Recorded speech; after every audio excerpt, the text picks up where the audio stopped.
Thank you. Give it up for Day, ladies and gentlemen. Oh my God. Comedy, man! So great to be back. Last time I was doing this, I was in Hamburg, Germany.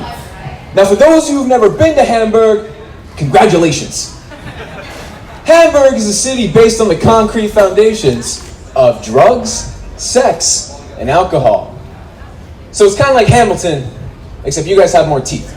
And they have way less of a homeless problem out there. So I was nervous going over to Germany. I didn't know what to expect. So I called up one of my buddies, and I said, yo, what do I expect? He told me two things. He said, number one, you need to make sure that the Germans focus on you. And I said, they're Germans. We're all aware if they're good at one thing, it's concentration. And then he said, your next joke has to hit them low and hard. And I said, okay. So here's the joke I said on stage verbatim.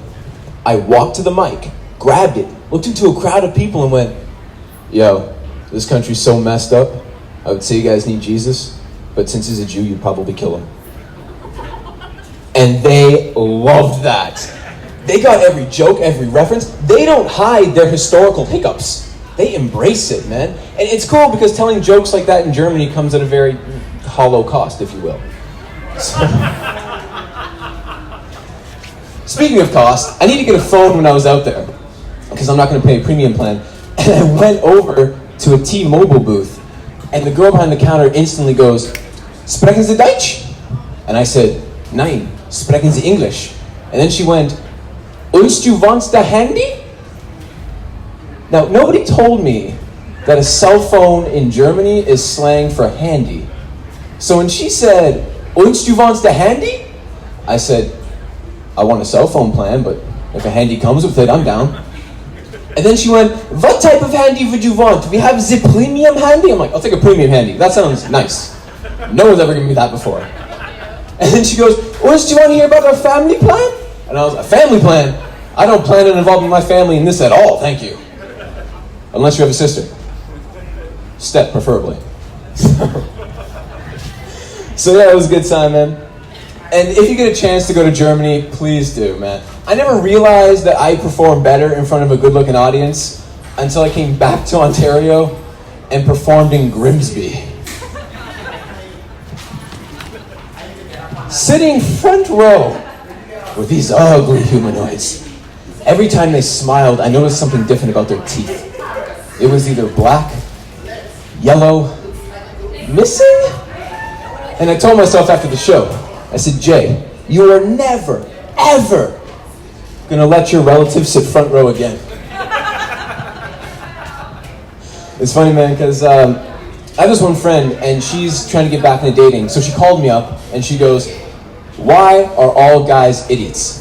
And I said, "Hey, not all guys are idiots. Just the guys you go out with are." And she said, "What?" And I said, "Just like all the women I go out with come with baggage. And I don't mean a little bit of baggage. I mean like a carry-on full of regret, a wallet full of hate, and 3 rolly bags of daddy issues." I went on a date with a girl one time. She asked me for my zodiac sign and cried when I told her I was an Aries. What? I went on a date with a girl one time. When I said, "How PC are you?" she replied with, "MacBook." Alright?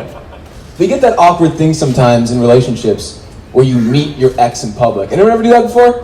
Meet your ex in public? Yeah. Not fun. Yeah, right? Great. Right?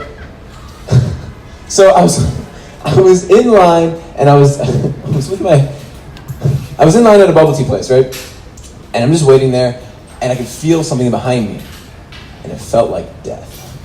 And I turned around and lo and behold, it's my ex. And I'm like, "Oh, but now we've locked eyes, so I feel like we have to say something." And she goes, "Hi, Justin." And I'm like, "Hi, Ford." And I whip back around and she goes, "Who's that girl in your Facebook posts?" That's your replacement. And I look back around again and she goes, "This is Travis." I'm like, I don't care who Travis is, I really don't. And she goes, "Travis goes to University of Toronto. He has a double major in English and psychology and a minor in human studies." And I thought, "Oh good, he's compensating. That's great. Thank you."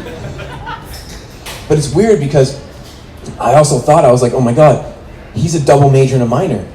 That means he's doubly smart than I am, because I only went to college. I can't compete with this. And then in the midst of my depression, a little voice came into my head and thought, I wonder what Starbucks he's going to work at. So I'll leave you guys on this little note right now. I never grew up with like kisses or coddles. Like I was born in the 90s, but I was raised in the 60s. Right? This is how my father, I'm born March 31st, my father on April Fool's Day at 10 years old gave me this card and it said this verbatim. He said, one man's trash is another man's treasure. By the way, you're adopted. Good night, I'm Justin Williams.